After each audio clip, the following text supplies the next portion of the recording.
Welcome everybody to another episode of Lunkers and Bucks. Today we're scouting the old Dismal Swamp Canal Trail off the old 17. It's a bow-only public access park, at least 750 acres of basic swampland. This is a beginner's guide to scouting it. Basically, the points we're going to be covering will be navigation, so you don't get lost, where to look for deer, where to put game cameras, and the changes you're going to find throughout the seasons, which matters when you're looking at hunting different times of the year during bow season. The purpose of this channel is to share insights with beginning hunters and help people that have moved to Tidewater find good places to hunt and fish. Please like and subscribe. Let's get on it. I have absolutely no sense of direction, so I always use a Garmin Rhino. I carry my cell phone and also a compass. That way I can find my way out of here. All right, so before I get in there,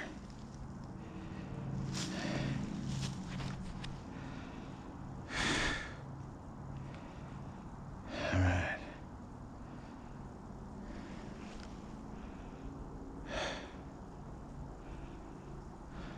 mark my spot.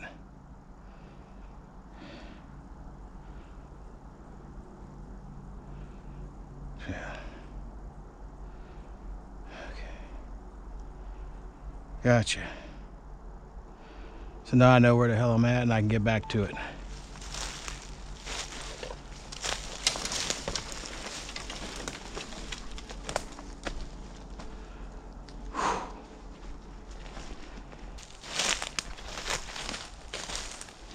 So one of the things I'm thinking about as I'm looking over here, I mean, deer are everywhere, and I'm gonna hit this early. But in the fall, once these leaves come down, what looks to be pretty thick, not gonna be. A lot of maple trees in here. Leaves are coming down. They're gonna be wide open. So the stuff that looks thick isn't, and the stuff that looks too thick is gonna be where everything's at. That's what I'm thinking.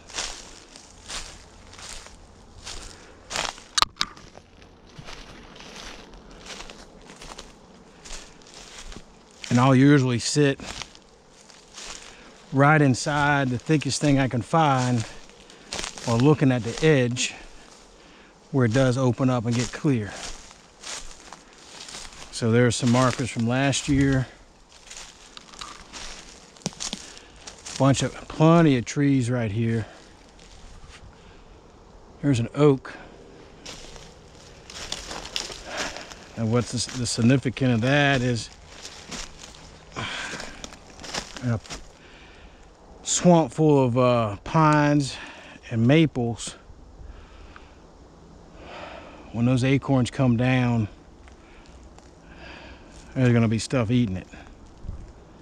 And it takes, I believe, 20 years before an oak tree actually has acorns, depending on the variety, and that one's over 20 years.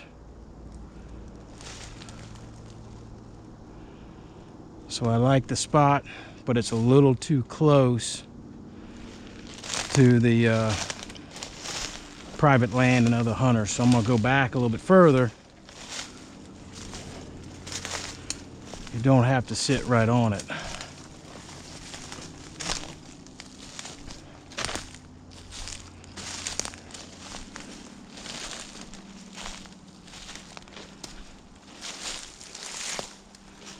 And I have found over the years,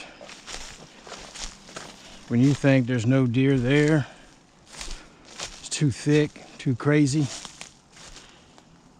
it's usually because you don't want to go there, or I don't want to go there, and that's where the deer are at. So a lot of times, when I see a spot that I don't want to go through, that's where I go, just because I know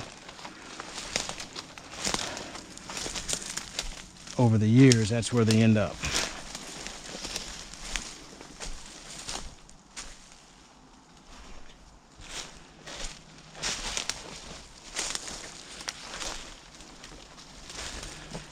There's another marker. Again, what I'm looking at here, Nice big open spaces, good shot lanes. And again, deer come through here, but when it's on, not really.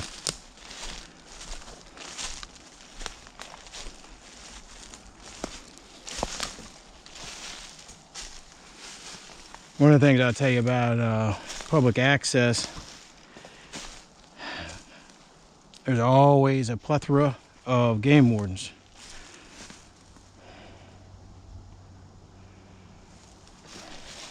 And they have no problem coming in the woods looking for you. Me, I always make sure I got all my paperwork, and there tends to be something you got to purchase for everything. Bow stamp, bear stamp, deer stamp, turkey stamp.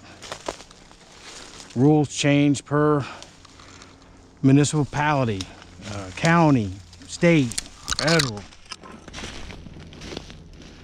Hate to say it, but man, read that book. And at the very least, if you encounter a game warden, I've always found yes sir, no sir is the best course of action. Every so often I get goofy, and man, that just really ticks them off. They got a job to do, and to be quite honest with you, they've always been very respectful of the hunt, and really aren't that mad until I get goofy. So I just, over the years I've learned, just do what I'm supposed to, yes sir, no sir. Treat them with respect. But you will encounter them if you're in public access, so just do what they ask. I'm liking this.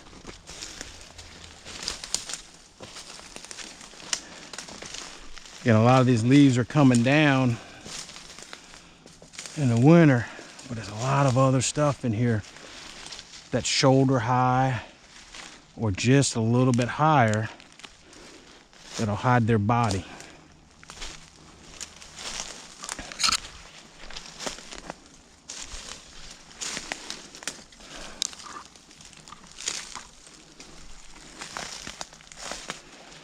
Not seeing any discernible trails or anything, and they haven't started really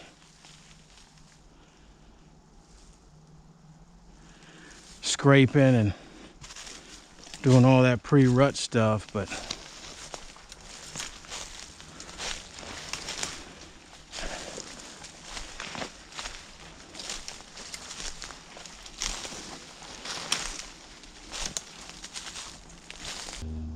all right, what I'm doing now is looking for a tree close to the edge or in it that I can set my tree stand up. I'm gonna put my game cam right on the outside and leave it here. Again, this is pretty thick.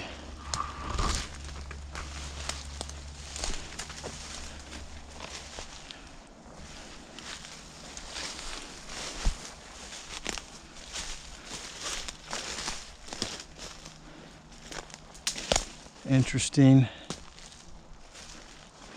Some people ask me, how you get the deer out of here? When I'm way in, I backpack a deer carrier with me. Big old wheels. Cost about 150 bucks. But I had to drag a 200-pound pig once over sand, a couple football fields length. I was sick the rest of the day, so it went 150 bucks, and man, it is worth every penny of it. Especially when you're hunting by yourself. You get a big deer, man, and it's this hot with this many mosquitoes. We are moving fast. All right.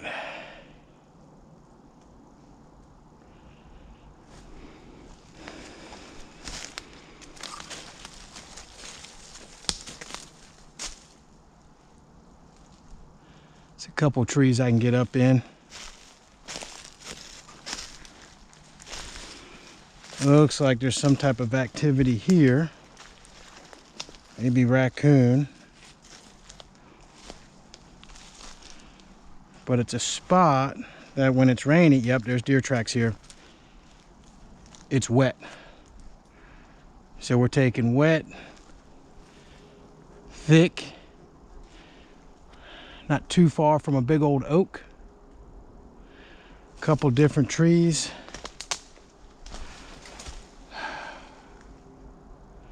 Not too far away from where the hunters are running some dogs.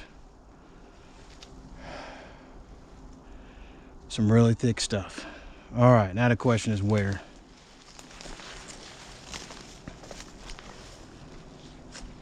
I get about 30, 40 yards, depending on which camera I'm using.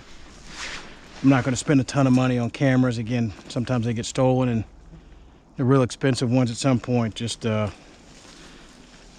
overkill, and then the real cheap ones never seem to get me what I want. So I've found a $150 camera.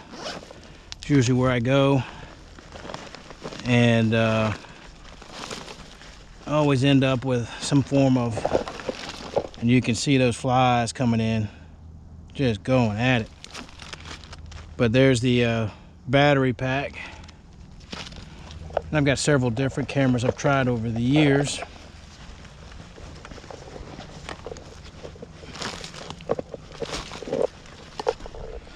Basic small camera, nothing fancy. I like the buttons on the outside instead of on the inside, programming it. Yeah, and it is hot. So hot. So while I get a drink of water, remember to look for thick cover, near food, bring multiple navigation devices, and don't spend a bunch of money on devices you plan on leaving in the woods. They will disappear. Really appreciate you watching. Please like and subscribe, and on the next episode, I will show you how to properly set up a game cam. Lunkers and Bucks.